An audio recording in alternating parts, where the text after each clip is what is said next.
ಪ್ರೆಗ್ನೆನ್ಸಿಯಲ್ಲಿ sugar ಬರೋದು ತುಂಬಾ common. So ಎಲ್ಲಾ ಮದರ್ಸ್ ಮನೆಯಲ್ಲೇ ಇದನ್ನ ಚುಚ್ಚೋ ಮಷಿನ್ ಇಟ್ಕೊಂಡು ಹೆಂಗೆ ಮಾನಿಟರ್ ಮಾಡೋದು ಅಂತ ಕಲ್ತ್ಕೋಬೇಕು. ಯಾಕಂದ್ರೆ ಡೈಲಿ ಹೋಗಿ ಹಾಸ್ಪಿಟ್ಲಿಗೆ ಬ್ಲಡ್ ಕೊಡೋದಿಕ್ ಆಗೋದಿಲ್ಲ. ಎದ್ದು ಕೂಡಲೇ ಫಾಸ್ಟಿಂಗ್ ಅಲ್ಲಿ 1 ಶುಗರ್ ನೋಡಿ, ಮೀಲ್ಸ್ ಆಗಿ 2 ಅವರ್ಸ್ ಆದ್ಮೇಲೆ ಇನ್ನೊಂದು ಶುಗರ್, ಅಂದ್ರೆ ಬ್ರೇಕ್ಫಾಸ್ಟ್, ಲಂಚ್ ಮತ್ತೆ ಡಿನ್ನರ್. ಫಾಸ್ಟಿಂಗ್ ಅಲ್ಲಿ ಮಾಡೋ ವ್ಯಾಲ್ಯೂಸ್ 90-92 ಗಿಂತ ಕಮ್ಮಿ ಬರಬೇಕು. ಮೀಲ್ಸ್ ಆದ್ಮೇಲೆ ಮಾಡೋದು 140 ಗಿಂತ ಕಮ್ಮಿ ಬರಬೇಕು. ಇದಕ್ಕೆ ಒಂದು ಸೆಪರೇಟ್ ಬುಕ್ ಇಡಿ, ಡೇಟ್ ಬರೀರಿ, ಏನ್ ತಿಂದೆ, ದೋಸೆ, ಇಡ್ಲಿ, ಅನ್ನ, ಸಾಂಬಾರ್, ಅದ್ರ ಕೆಳಗಡೆ ವ್ಯಾಲ್ಯೂಸ್ ಏನ್ ಬಂತು ಅಂತ ಬರೀರಿ. ಈ ಬುಕ್ ನ ಎವ್ರಿ ಟೈಮ್ ಡಾಕ್ಟರ್ ವಿಸಿಟ್ ಗೆ ಹೋಗಿ ತೋರಿಸಬೇಕು.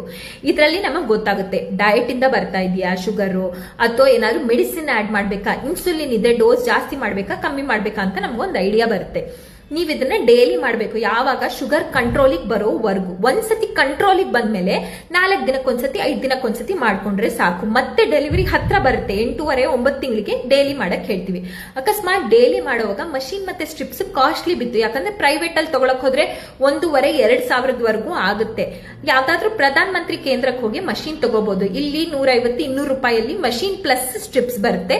ಇದ್ರಲ್ಲೂ ವ್ಯಾಲ್ಯೂಸ್ ಕರೆಕ್ಟ್ ಆಗೇ ಬರುತ್ತೆ. ಯಾವ ಚಾರ್ಟ್ ಮೇಂಟೈನ್ ಮಾಡ್ಬೇಕು ಅಂತ ಕೆಳಗಡೆ ಬರ್ದಿರ್ತೀನಿ, ಒಂದ್ಸತಿ ನೋಡ್ಕೊಳ್ಳಿ.